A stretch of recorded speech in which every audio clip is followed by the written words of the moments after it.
예수님의 이름으로 기도하옵나이다. 아멘. 아멘. 할렐루야. 네. 오늘은 다음 세대에 대한 확신이라고 말씀을 제목으로 올렸습니다. 다음 세대가 매우 중요하죠.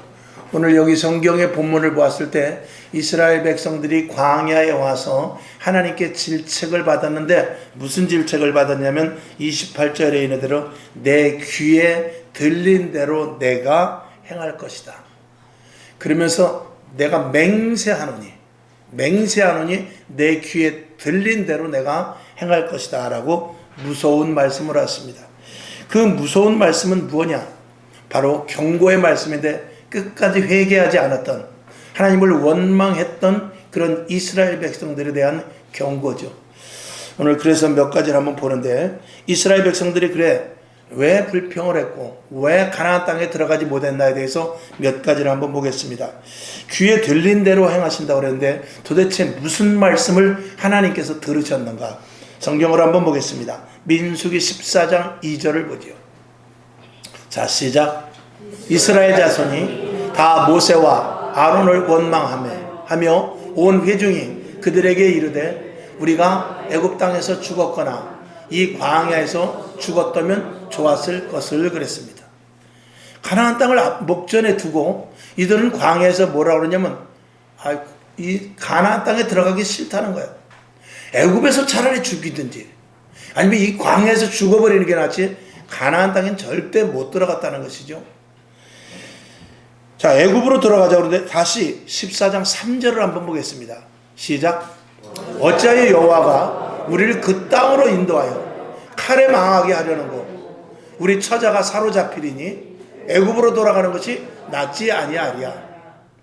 거기 들어가서 개죽음을 하느니 광야에서 죽든지 아니면 차라리 우리를 출애굽시키지 말고 그냥 애굽에서 죽이는 게 더 나을 텐데 이게 웬일이냐 이런 것이죠. 민수기 13장, 오늘 14장 지금 3절을 보았는데 14장에 한번 형편을 보겠습니다. 14장 28절 29절을 한번 보죠. 시작. 그러나 그 땅 거민은 강하고 성읍은 견고하고 심이 클 뿐 아니라 거기서 아낙 자손을 보았으며 29절.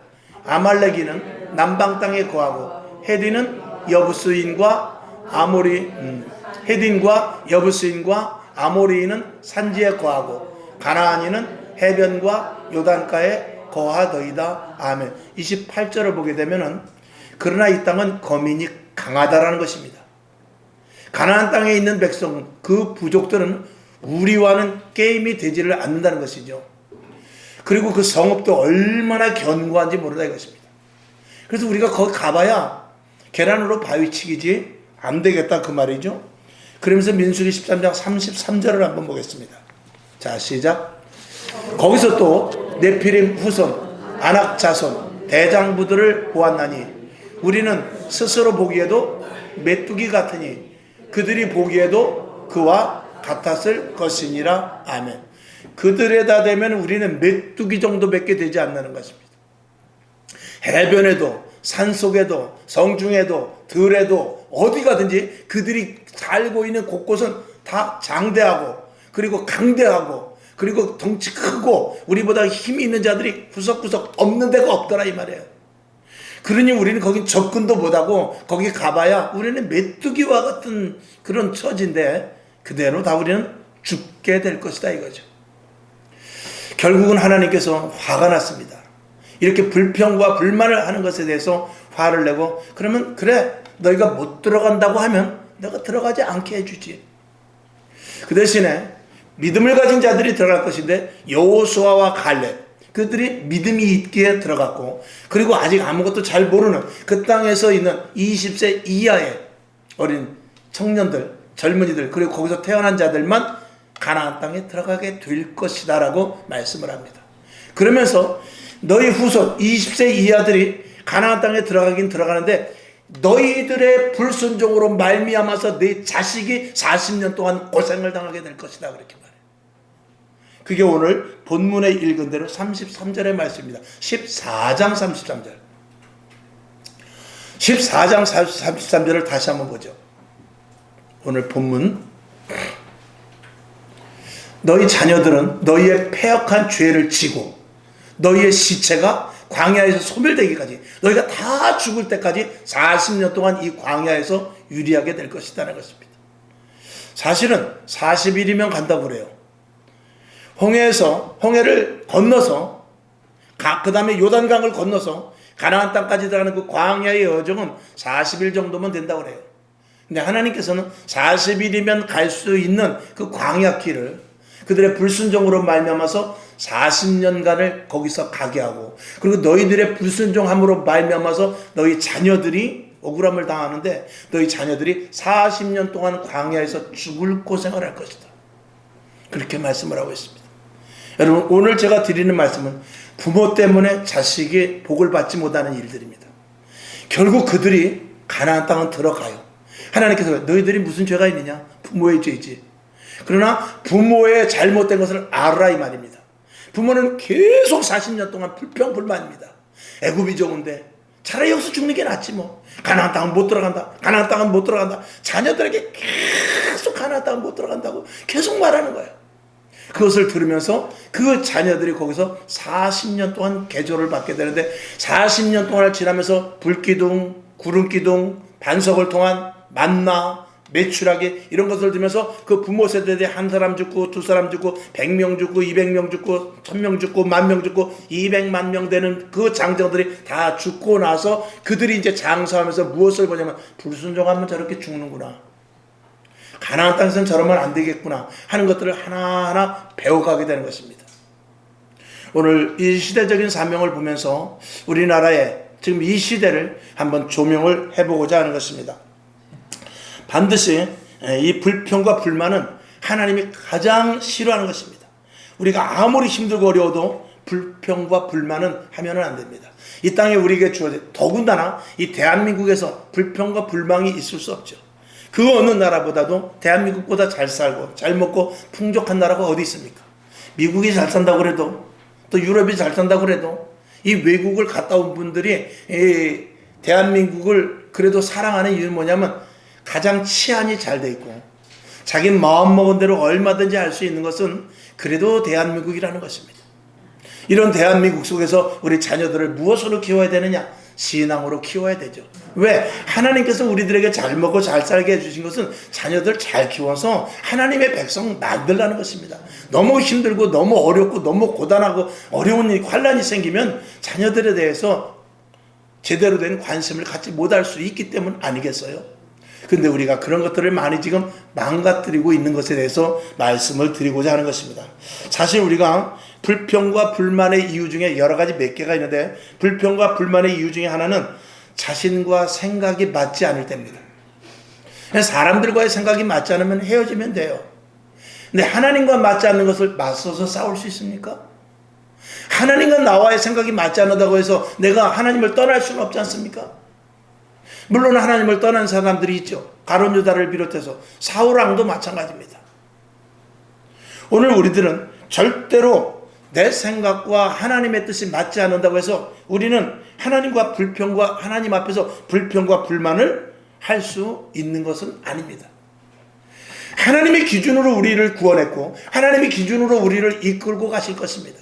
근데 구원받은 우리들이 하나님 앞에 내 기준대로 살겠다고 말한다면 하나님은 우리를 징계할 수밖에 없는 것이죠. 누가복음 9장 23절을 보겠습니다. 방법은 다른 것 없습니다. 누가복음 9장 23절 봅시다. 시작. 또 무리에게 이르시되 아무든지 나를 따라오려거든 자기를 부인하고 날마다 제 십자가를 지고 나를 쫓을 것이니라. 죽지 않으면 따라올 수 없다는 것입니다. 예수를 믿을 때 세례받는 이유예요. 그러니까 난 죽기 싫은데, 그러면 우리가 예수를 믿을 수 없는 겁니다. 그러나 하나님께서는 우리를 예수 믿어 너는 죽고 그리고 예수로 살되 십자가를 날마다 지고 날마다 죽어라. 그리고 날마다 주님이 공급하여 주시는 힘으로 살아야 되는데, 그 주님이 공급하여 주시는 것은 이 땅에 있는 것이 아니라 위로부터 주시는 신령한 은혜, 은사, 그리고 신비한 것들입니다. 병원이 터지고 예언을 하고 환상을 보고 그리고 영적인 세계를 보게 되죠. 마귀의 계계를 알고 하나님의 일하심을 보고 천군 천사들이 어떻게 일하는 것을 알게 되는 영적인 감각이고, 이 하나님의 말씀대로 공식적으로 했더니 기적이 일어나는 사건, 홍해가 갈라지고 여리고성이 무너지며 이런 일들이 우리 실생활 가운데 일어나는 것을 보게 해주겠다는데, 하나님의 네 방식대로 살지 말고 제발 내 방식대로 하라는 것이죠. 그 다음에 두 번째, 육신이 괴롭기 때문에, 왜? 하나님의 말씀대로 살려면 육을 쳐서 복종시켜야 되거든요. 사도 바울이 그 말씀을 했는데 고린도전서 9장 27절을 보겠습니다. 시작. 내가 내 몸을 쳐 복종하게 하면 내가 남에게 전파한 후에 자기가 도리어 버림이 될까 두려워함이로다. 아멘. 육신을 쳐서 복종시킨다는 게 쉽지 않습니다. 노아의 시대 때, 소돔과 고모라가 멸망할 그 시대에 보면은 그들은 먹고 마시고 놀고 시집가고 장가가고 팔고 사고 하는 그런 시대였어요. 그건 뭐냐면 쾌락에 빠진 상태예요. 내가 좋아하는 일만 했고, 그리고 내 몸이 원하는 대로 육신의 즐거움만을 따랐던 그런 모습을 그대로 우리가 보는 것이죠. 여러분, 이 육신이 하자는 대로 하면 절대 멸망입니다. 육신이 하자는 대로 다 쫓아가면 그러면 예수 못 믿어요. 신앙생활하기 어렵습니다. 신앙생활하는 것은 최대의 절제와, 그리고 내 육신을 쳐서 복종시키며 하나님의 말씀 앞에 내가 그대로 굴복되는 것, 이것이에요. 그랬을 때 위로부터 하나님의 자녀의 권세가 그대로 부어지게 되는 것이거든요. 오늘 여러분, 육신의 생각, 육신의 마음, 육신의 생각, 이런 것들을 굴복시킬 수 있기를 바랍니다. 과연 내가 지금 하는 일이 이게 하나님이 기뻐하시는 일인가, 내가 좋아하는 일인가, 이걸 철저하게 보살필 수 있어야 돼요. 또다시 말씀을 드려요. 하나님이 기뻐하시는 일이고 내가 기뻐하는 일이면 그거는 할 수 있어요. 또 하나님이 미워하는 일, 나도 싫어 그 일이, 그러면 안 하면 돼요. 근데 하나님이 기뻐하시는데 나는 하기 싫어, 이걸 해야 되거든요. 하나님이 미워하는 일이야, 그거 하지마, 그랬는데 나는 그 일이 참 좋아, 그걸 버려야 되거든요. 이게 어려운 거예요. 그러나 날마다 자기의 육신, 자기의 생각, 자기의 정욕을 십자가에 모두 박으면 할 수 있는 거죠. 우리는 다 죽지 않기 때문에, 내 생각, 내 계획대로 살기 때문에 일들이 자꾸 틀어지고 계획한 대로 이루어지지 않고 어떤 능력과 권세와 은사가 나타나지를 않는 거죠. 그 다음에 연단이나 고난이 싫은 것입니다. 이 연단과 고난은 싫고 그저 잘 먹고 잘 입고 잘 살고 평안만을 원하는 것이거든요. 서두에 말씀을 드린 대로 하나님은 우리들에게 말씀하십니다. 성경을 한번 보겠습니다. 시편 119편 71절 시작. 고난당한 것이 내게 유익이라, 이로 인하여 내가 주의 율례를 배우게 되었나이다. 아멘. 고난을 통해서 하나님을 더욱더, 하나님의 뜻을 아는데, 하나님의 뜻을 만나는 것 중에 큰 일은 뭐냐면 주님과 늘 교제하는 거예요. 그래서 서두에 말씀을 드렸듯이 자식이 자꾸 이렇게 일탈을 하고 자식이 부모의 말을 잘 안 듣고 반항할 때는 자기에게 관심을 가져달라는 거거든요. 남편과 아내도 마찬가지입니다. 괜히 술 먹고 들어오고 또 그리고 아내가 바가지를 긁고, 그거는 자기에게 관심을 달라 그 말입니다. 관심을 가져주면요 사람이 바뀔 수밖에 없는 거예요. 오늘 하나님 앞에도 하나님께 관심을 받기를 원해요.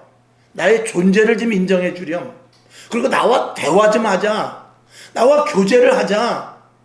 내가 말하는 대로 너 좀 잘 알아듣고 그대로 순종 좀 해라. 하나님께서 늘 그렇게 말씀을 하고 있는 것이거든요. 근데 우리는 각기 제 길로 갔거늘, 이렇게 우리의 생각과 우리의 계획, 하나님 내가 이 일을 해야 되니까 하나님 이 일을 해 주시옵소서, 이거거든요. 주님이 우리를 부르셨을 때는 무엇으로 부르느냐? 핏값으로, 예수님의 피로 부르셨거든요.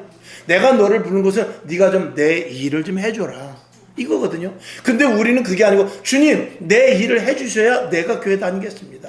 내 일을 해주셔야 하는데 내가 뭐하러 하나님을 믿겠습니까? 하는 이런 것이죠. 여러분, 병원에 갈 때는 왜 갑니까? 치료하면 갑니다. 치료받으러 가는 거예요.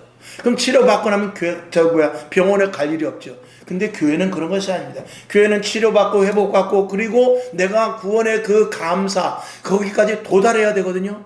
하나님이 나를 왜 치료해 주는지, 왜 내 사업장에 복을 주시는지, 왜 나 자녀들이 잘 되는지, 왜 내가 건강한지, 왜 내가 교회를 다니게 하는지, 이 왜에 대해서 계속 물으면서 하나님과 깊은 교제를 갖지 않으면 믿음은 자라나지 않습니다. 늘 말씀을 드렸듯이 코로나 때 여러분들 도표를 제가 한번 보내드린 분들도 있고 안 보내드린 분들도 있을 텐데 2000년대 이후에 교회가 계속해서 성장되었어요. 교회가 계속해서 성장되었음에도 불구하고 대한민국 교회만 절반이 됐다 이 말이에요.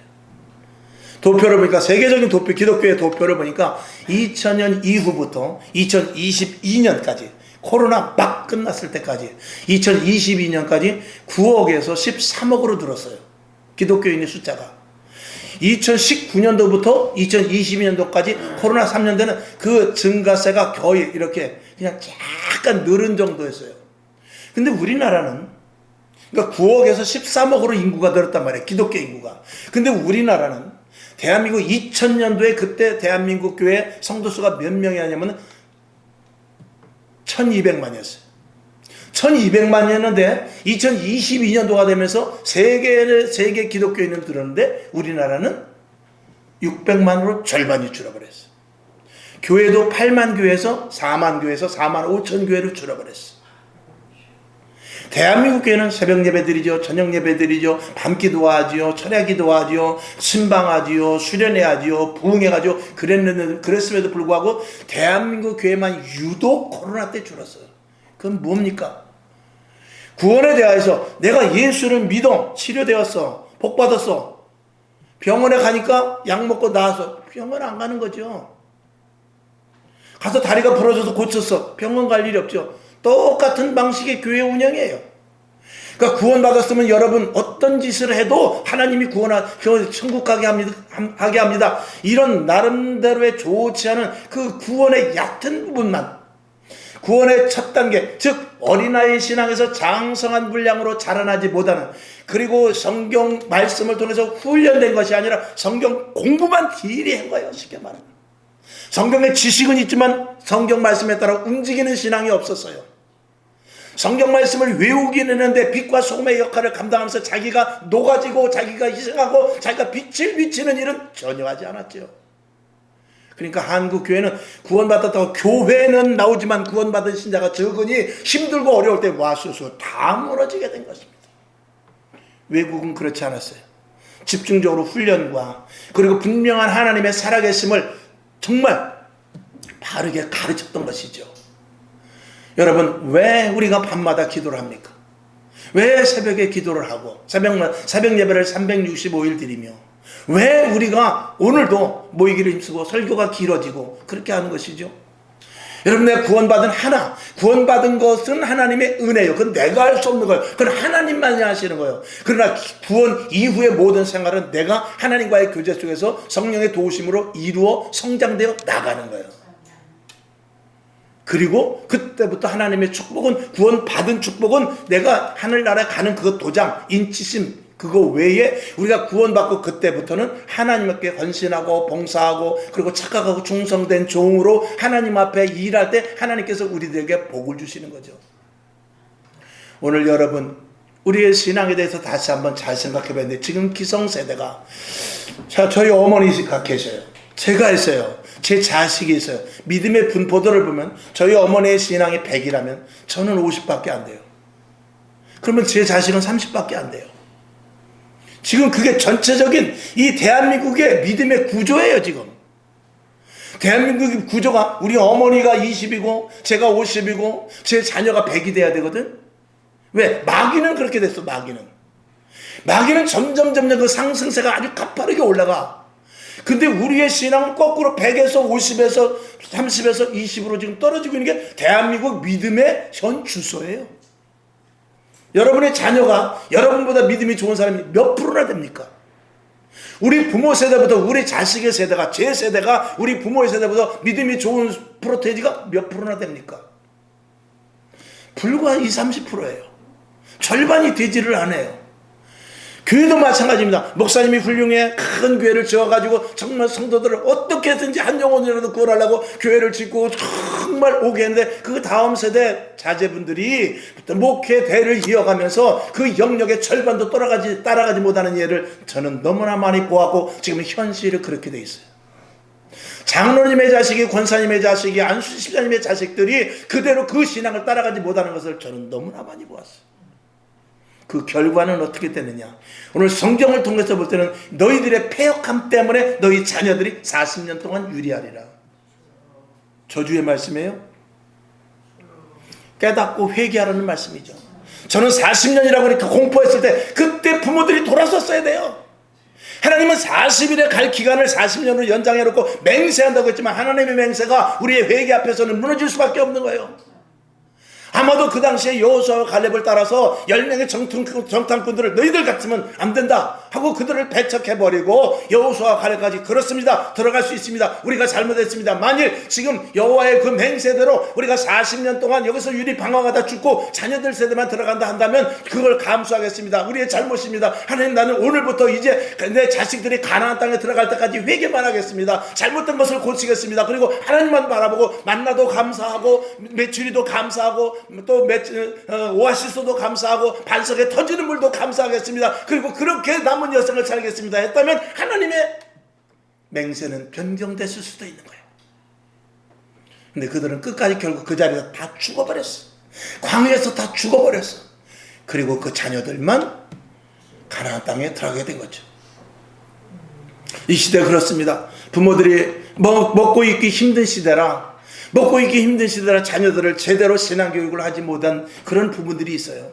우리 원로 목사님도 장사 행상에 나무 산에 가서 나무 해오고, 예전에는 직장 일요일이 어디 있어요? 토요일 방공이라고 해도 제대로 지켜지기를 합니까? 잔업해야죠. 특근해야죠. 우리 부모 세대가 다 그렇게 해서 공장을 세우고 그리고 도로를 닦고 그렇게 했죠. 그러다 보니까 자녀들에게 소홀히 한 틈을 따서 마귀가 자녀들을 어디로? 세상으로 끌고 나가 부모의 말을 듣지 않고 세상 친구의 말을 듣고 세상 사람들의 말을 들어서 가정에 들어오면 부모와 자식 간의 괴리가 생겨버리게 된 거죠. 저는 이번에 이 캄보디아 사태를 보면서, 캄보디아 사태가 뭐냐? 결국은 돈, 물질 만능주의의 결과입니다. 돈 하다가 결국은 자식을 놓치는 거예요. 돈으로 해결하는 이 사회 풍조 때문에, 돈이면 다 되니까. 지금 왜 젊은이들이 왜 결혼 안 합니까? 왜 결혼 안 해요? 돈 때문에 안 해요. 돈이라는 문제가 걸려져. 상대방을 보니까 나보다 돈이 적어. 그러니까 우리 딸들도 있고 여러분 자식들도 있지만 아마 여러분의 자식이나 여러분의 그 딸이나 아들보다 돈이 굉장히 많고 학력이 높고 그리고 좋은 집에서 산다면 아마 다른 거 보지 않고 그냥 빨리 시가 그럴 거예요. 빨리 장가가 그럴 거예요. 그의 인성이라든지 그 사람이 앞으로 미래에 대해서 꿈을 가지고 있다든지 그런 거 보기보다는 현재 지금 땅이 몇 평이냐, 현재 아파트가, 현재 지금 박사학위가 몇 개 있느냐, 이게 중요하죠. 지금 숟가락 가지고 살아도 저 녀석은 싹수가 있어 10년 20년 되면 자식들 속색이지 않고 자식들 잘 기르고 부부간에 싸우지 않고 큰 그릇이 되겠다, 큰 집은 사지 못한다 할지라도 행복한 가정을 이루겠다, 이걸 보지 않아요. 부모조차도. 그러니까 애들도 친구를 데려와서 어머니 우리 애인이에요 그리고 데리고 와도 부모 눈에 나죠. 야, 집안이 어때? 부모가 지금 뭐하고 있어? 학력이 어때? 그건 먼저 보면서 안 돼. 내가 너를 어떻게 키웠는데? 안 돼. 그 집 돈도 없는 집 와서 너 고생한다. 자식이 나서 너 학원이나 보낼 것 같아? 이런 것들이 우리가 자녀들한테 그렇게 지금 시켜, 다는 아니지만 그래왔다 이것입니다. 그러니까 목적이 돈이에요. 결혼의 목적도 돈이고, 그리고 직장의 목적도 돈이고, 그리고 친구를 만나도 돈이 되는 친구가, 이런 것들 지금 젊은 친구들이, 우리 여기 계신 분들은 그나마 좀 그래도 낫죠. 젊은 친구들 지금 그렇게 생활을 하고 있다고 해도 과언이 아니죠. 그러니까 부모님들이 그거를 관리하기에는 이미 자녀들이 벌써 내 영역에서 떠나버렸어요. 이제는 늦어버렸어요. 자칫하면 광야의 40년을 치르는 그런 일들이 생길 수 있다라고 말씀을 드린 것입니다. 그리고 나서 자기 중심의 세상을 사는 이 젊은 층, 우리는 연합 하나 되고 그리고 상하 관계가 이게 잘 유지되어 있죠. 근데 젊은이들은 그렇지 않습니다. 자기밖에 모릅니다. 개인주의입니다. 그리고 자기 중심의 삶을 살고, 그리고 자기만 위해야지, 모든 것들을 자기 중심으로 이렇게 합니다. 나를 통해서 다른 사람들이 이렇게 어떻게 좀 아우러지는 것이 아니라 내가 맨 위에 군림해 있고 다 나를 위해서, 엄마도 나를 위해서, 아빠도 나를 위해서, 회사도 나를 위해서, 사회도 나를 위해서, 이게 아주 점철이 돼 있죠. 그러니까 철저하게 자기 중심이니까 자기에게 어떤 잘못된 말, 잘못된 행동, 그리고 자기가 하는 일에 어그러져 있으면 그건 분노를 참지 못합니다. 왜? 어려서부터 숟갈 들고 밥을 먹이러 다녔기 때문에 그런 거예요. 우리는 서로 먹으려고 쟁탈전이 벌어졌지만 지금 태어난 세대들은 지금 30대 40대도 마찬가지입니다. 그들이 어려서는 부모가 먹여주는 세대예요. 왜? 자식을 하나나 둘밖에 안 낳았으니까. 안 먹으면 쫓아다니고 어떻게 하면 더 맛있게 야 소세지 해줄까 고기 해줄까 햄 해줄까 맨날 그러면서 먹이는 버릇이니까 자기가 왕이죠. 그러니까 자기에게서 벗어나는 모든 것들은 다 배제시키고 자기 중심의 생활을 하다 보니까 지금 이 시대가 이렇게 되고 만 것입니다. 그러니까 개인주의로 말하면서 점점 핵가족은 가속화됩니다. 지금 개인 세대가 분포도 보니까 개인 세대가 점점 많아지고 있어요. 혼자 사는 가정이 많아지고 있습니다. 물론 노인들이 많으면서 핵가정화되는 것도 있지만 그게 다 옛날에는 함께 살았지만 지금은 부모 따로 자식 따로 손주 따로 또 부부간에도 당신은 방 얻어서 거기 살고 나는 여기서 살고 또 자식들도 엄마나 회사 때문에 가야 돼 이런 일들이 비일비재합니다. 그러니까 그런 것들이 사회적인 구조 속에서 그런 일들이 결국은 가족이 해체되고 사회가 분열이 되는 이런 일들로 일어나게 되는 것이죠. 이게 다 부모 세대들의 잘못이 없다고 보여지는 못하는 것입니다. 사회적인 구조 이전에 사회적인 구조를 누가 만들었냐? 부모가 제대로 만들어 놨어야죠. 물론 거기에는 정치하는 이들의 그 나름대로의 잘못도 많이 있죠. 아주 많이 있죠. 그렇게 되다 보니까 뭐가 말이냐? 도덕과 윤리 그리고 이 나눔이나 헌신 이런 것들은 그냥 온데간데 없고 오직 헌신 봉사보다는 자기 중심 나만 잘 먹고 잘 살면 된다는 것이 이 팽배해져 가고 있는 것입니다. 그러니까 부모 자식 간의 괴리는 점점 강해질 것입니다. 앞으로 핵가족이 점점 극대화돼서 이제는 정말 한 집에 한 부부나 아니면 한 집에서 한 사람 사는 그런 경우가 될 텐데 지금도 자식을 낳지 않죠. 하나도 지금 낳지 않고 지금 나이가 30살에 결혼해서 35살이 돼도 애 낳지 않는 가정이 얼마나 많은지 모릅니다. 계획이 있어서 그렇다는데 계획을 자식을 낳는 계획을 세워야지 무슨 계획을 세우겠어요. 결혼을 했으면. 그런 것들이 이 사회적인 구조 속에서 일어나는 일인데 누굴 또 탓할 수도 없는 부분도 없지 않아 있기는 합니다. 그리고 노령화되면서 젊은이들이 부양하기가 예전 같으면 자식을 7씩 8씩 낳으면 그래도 그 누구라도 한 자녀라도 부양을 할 수 있는 자식이 있지만 하나 둘 자녀가 누구를 부양하겠습니까? 저부터도 우리 생각 아이고 늙으면 일찌감치 요양원이나 들어가야지 이 생각하는 게 우리 입에서 저절로 나오게 되는 거죠. 이런 것들은 결국은 인간의 파괴가 되는 것입니다. 사회 질서가 파괴되고 사회가 온전한 사회가 되지 않고 그 어떤 나름대로 법 테두리에서 그냥 기계와 같이 움직여지는 그런 시대가 될 수밖에 없는 것이죠. 사회도 결국은 지금 대한민국을 볼 때 삼권 분립이 파괴가 됐죠. 나름대로 한 소속에서 한 권력자가 모든 것들을 통치하는 삼권 분립, 입법, 사법, 행정이 이 골고루 삼권 분립이 되지 않고 한 군데서 권력을 잡고 있는 이런 엉터리 같은 일들이 지금 일어나고 있는 것이 지금 이 시대와 똑같은 거예요. 세대 차이가 너무나 큰 것입니다. 이 세대 차이가 난다라는 말은 세대 차이면 우스갯소리로 세대 차이면 그까지 한번 추월해보면 한 대 추월하고 두 대 추월하고 세 대 추월하면 세 대 추월할 수 있어요. 그러나 차가 좋으면. 근데 지금은 세대 차이가 아니라 아예 다른 세대예요. 자녀들과 우리는 다른 세대. 그냥 세대 차이가 아니라 다른 세대, 다른 길을 가고 있는 거예요. 연세 드신 분들 어디로 돈 하나 송금을 할 수가 있어요. 서류를 하나 뗄 수가 있어요. 어디서 무슨 전화가 오면 무슨 전화인지 알 수가 있습니까? 전화를 하면 ARS인지 뭔지 그거 아무리 눌러도 조금 이따 잠시 대기자가 많아서 다음에 또다시 전화해 주세요.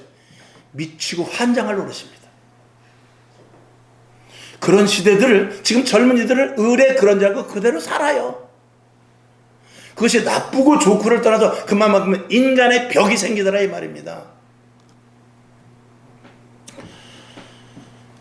국가에서도 사회에서도 가정에서도 모두가 돈, 권력, 그리고 성공, 출세 이런 것들을 돈과 연결지어서 사람의 가치관이나 인간의 가치관 그리고 사람이 어떻게 살아야 되는 것 이런 것들은 다 묵살시켜버리죠. 그래서 권력 쟁투, 권력을 잡기 위해서 애쓰고 그 다음에 적자생존, 저 사람을 죽여야 내가 산다. 그 다음에 승자 독식, 이긴 자가 최고다 하는 이런 시대 속에서 우리가 살아가고 자녀들이 그렇게 살아야 되니까 점점 좀 사람은 악해져 갈 수밖에 없는 것입니다. 사회 구조가 변화되기는 어렵습니다. 사회 구조가 변화되기 위해서는 어떤 획기적인 일이 있어야 되는데 물론 그런 방법은 또 제가 설교하면서 나중에 말씀을 드리고 그런 것들은 여러분이 유튜브만 들어가도 많이 있습니다. 그건 사회적인 구조에 대해서는 제가 더 이상 그 정도만 얘기하면 될 것이고 여러분들이 답을 알고 있을 것입니다. 그로 말미암아서 이 대한민국이라는 나라가 지금 대내외적으로 이미지가 많이 흐려지고 있습니다. 예전에 저쪽에 우리 남천동에 있을 때 그때 이란 사람 같아. 이란 사람인가? 외국 사람이 그때 막 한참 막 이제 우리나라로 일하러 들어올 때요. 그 외국 사람이 와가지고 이라크 사람이야. 이란 사람이야. 와서 예배를 드리는데 한국 사람이 먼저 일어나지 않으면 일어나지 않았어요. 한국 사람이 먼저 숟가락을 들지 않으면 들지를 않았어요. 그리고 인사를 한국 사람보다 먼저 하고 한국 사람이 고개를 들면 그 사람이 나중에 고개를 들고 그랬어요. 그래서 아유 그렇게까지 안 해도 된다고 그랬더니 한국은 동방예의지국이기 때문에 예의가 철저해야 되기 때문에 그걸 배워가지고 왔다라는 거예요. 근데 막상 한국에 와보니까 동방예의지국이 개뿔이더라는 거예요. 그걸 누가 다 망쳐놨죠? 우리 세대가 다 망쳐놓은 거예요. 오히려 외국은 대한민국을 동방예의지구로 알고 상하가 어른들을 공경하고 존댓말하고 그리고 위더른을 잘 모시고 가정이 잘 꾸려져 있고 그런데 막상 와서 보니까 아니더라 이 말이야.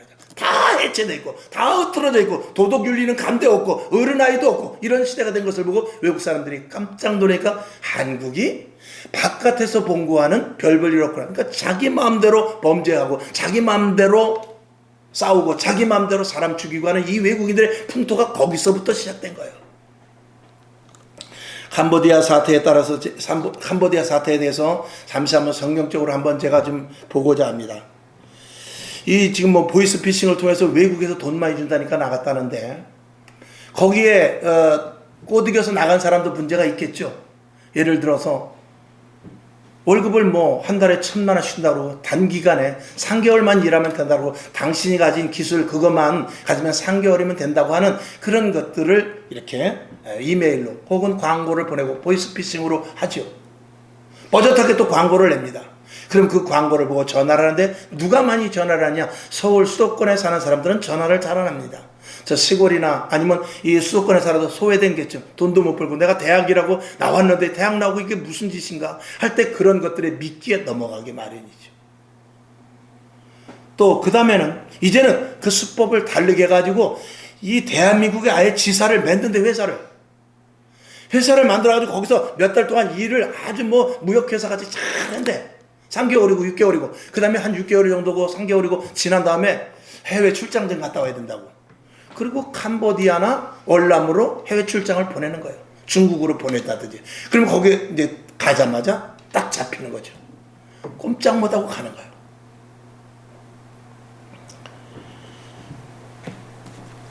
그게 어디서부터 생겨나요? 결국은 이 물질 맞는 돈 하다가 그렇게 되는 것이고 부모와 자녀 간의 괴리가 멀어졌기 때문에 그래요.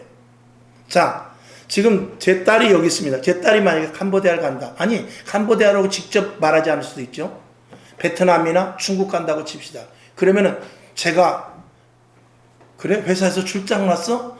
한번 그 요새 위험한데 안 되는데 기도해보자. 그러면 기도를 하게 되면은 하나님께서 우리에게 직접 사인은 주지 않는다 할지라도 간절히 기도하면 막으시려면 출장이 금지된다든지 아니면 막는 길을 하나님께서 알려주실 거예요.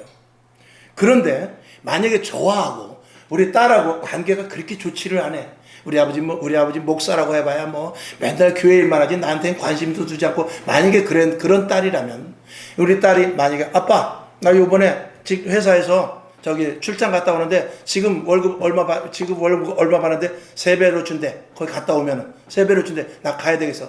야, 왜 갑자기 3배를 주고 거기를 왜 가냐고. 아 몰라 나 갈 거야. 거기 가면 위험한데, 요새 위험한데. 그래도 나 갈 거야. 아빠가 나 해준 게 뭐야? 나 가서 돈 좀 한 3개월만, 6개월만 벌고 올 거야. 그러고 갈 수 있다 이거예요. 여러분의 자녀가 지금 만약에 외국 간다면 말릴 사람이 있어요? 여기서? 지금 말리겠죠. 그러나 만약에 그 나라의 대상이 저 영국이라면 어떡할 거예요? 미국이라면 어떡할 거예요? 회사에서 지금 미국으로 출장을 가는데 3배를 준다. 영국으로 가는데 2배를 준다. 그리고 자식이 부모한테 그러면 야, 안 돼. 요새같이 시국이 어려운데 차라리 회사를 옮기더라도 내가 기도해 볼게. 그렇게 부모가 말할 부모가 얼마나 되겠어요? 여러분 자식은 지금 안정권에 있습니까? 지금 회사가 괜찮아도 그 회사가 내가 예를 들어 사업주야. 내가 10명을 거느리고 지금 일을 해. 근데 외국에서 코큰 사람이 와가지고 이 회사가 지금 앞으로 전망이 있는데 이 회사를 내가 2배를 주고 사겠다. 그러면 나는 2배를 주고 팔고 나가지만 밑에서 일하는 사람은 그냥 있겠죠. 그리고 그 코큰 사람이 캄보디아하고 연락이 되어서 예를 들어서 그들을 처음 조금씩 이렇게 잘 다뤄가지고 외국으로 보내면 어떡할 거예요? 만약에. 제가 극단적인 얘기를 하는 거예요. 그리고 뉴스에도 그게 나왔고. 자녀들 뿐만이 아니라 지금 이 시대가 이렇게 돌아가네. 자, 한 자녀가 지금도 그 여인들이 우리나라에서 지금 여인 시체가 하반신만 있는 시체가 발견됐다고 그러죠? 뉴스에서 보셨을 거예요. 캄보디아 인질로 묶여 있는 사람이 한 3,000명 된다고 그래요. 또 지금 그다음에 거기서 구출해 온 사람은 구출해 온 게 아니라 거기서 보이시핑한 놈들을 데리고 왔더만 오히려. 지금 세상 말로 나라도 개판이야 지금. 대한민국이라는 이미 세계 무대에서 밥이 돼버렸어요. 아주 우습게 대한민국이 돼버렸어요. 만약에 제 딸이 보이스피싱이나 해가지고 캄보디아 가서 정말 행방불명됐다. 그럼 우리 가정은 어떻게 될까요? 여러분의 자녀가 만약에 캄보디아로 갔어. 영국으로 갔든지 미국으로 갔든지 행방불명됐어. 그리고 나서 3개월이 돼도 연락이 안 돼. 그리고 나중에 죽었다는 소식만 들고 손만 봤다든지 그런 소식이 들었다면 여러분은 어떻게 되겠어요? 가정 자체가 파괴되는 거예요. 자, 그런 가정이 1가정, 2가정, 3가정, 10가정, 20가정 있으면 그 사회는 어떻게 되겠어요? 사회 전체가 망가져 버리는 거예요. 가는 데마다 불평, 불만, 파괴, 그리고 보이는 대로 술 먹고 마약하고 마음대로 살지 않겠어요? 제가 목사를 할지라도 만약에 우리 딸이 그런 있으면 하나님 이게 뭐냐고 목사고 뭐고 다 때려칠 수도 있는 그런 상황이 오지 않겠냐 이 말이에요. 이걸 누가 막아야 돼? 교회가 막아야지. 믿는 자들이 바로 서서 대한민국이 바로 서고 대한민국이 든든히 서고 믿는 자들이 옳게 살아갈 수 있도록 빛과 소금의 역할을 감당하고 내가 혹시 괴로움을 당하고 어려움을 당한다 할지라도 내가 소금이 되고 내가 빛이 되어서 국가를 위해서 가정을 위해서 직장을 위해서 자녀들을 위해서 다음 세대를 위해서 내가 희생하고 죽도록 기도해야지. 그렇지 못한 교회 대한민국 여러분 대한민국 교회가 점점 잠식될수록 세계 교회는 올라가고 있잖아요. 대한민국 교회가 점점 잠식될수록 이런 일을 하나님께서 징계로 계속 둘 수도 있다라는 것이 이 지금 신학자들이나 나름대로 영적으로 깨어있는 자들의 공통된 의견이에요. 그렇게 되길 바라서 제가 얘기하는 겁니까? 심각한 시대에 우리가 살고 있는 거예요.